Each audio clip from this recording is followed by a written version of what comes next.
India viral news में आप सभी का स्वागत है। मैं सिकंदर रंगरेज।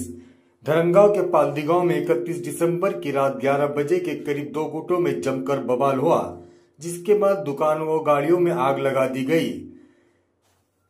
घटना की जानकारी मिलते ही धरमगांव पुलिस के अधिकारी व जलगांव जिला पुलिस अधीक्षक महेश्वर रेड्डी मौके पर पहुंचे और हालात को नियंत्रण किया।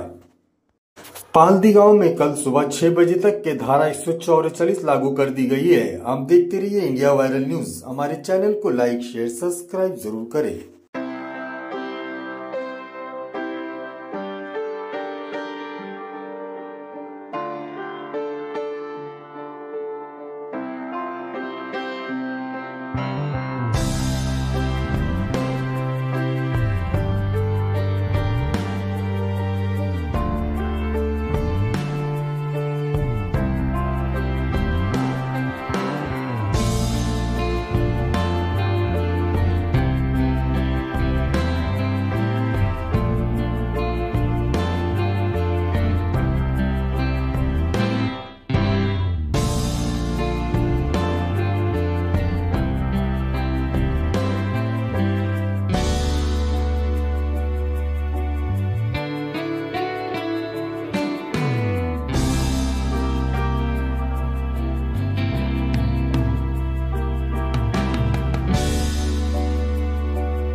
मॅडम, या ठिकाणी पाळदी गावामध्ये काल दंगल झालेली आहे। दोन गट समोरासमोर आलेले आहेत। आताची काय नेमकी परिस्थिती आणि किती आरोपींना ताब्यात घेतलेले?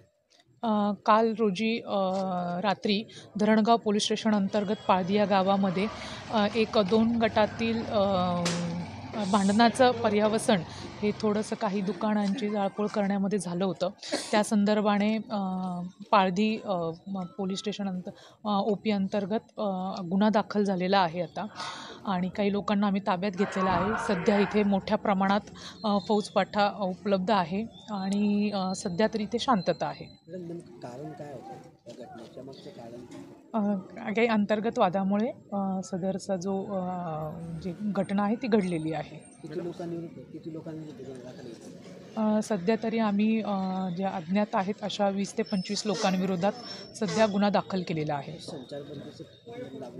किती दिवसापर्यंत गावात शांतता राहावी म्हणून सध्या उद्या 6 वाजेपर्यंत, सकाळी 6 वाजेपर्यंत संचारबंदी लागू केलेली आहे। जर शांतता आढळली तर त्यानंतर संचारबंदीही उठवण्यात येईल। काय आव्हान असेल लोकांना हेच आव्हान असेल की आपण गावामध्ये शांतता राखावी, कायदा व सुव्यवस्थेचा कुठलाही प्रश्न हा निर्माण होणार नाही, आपलं असं वर्तन नसावं। तसेच कायदा व सुव्यवस्था कृपा करून हातात घेऊ नये।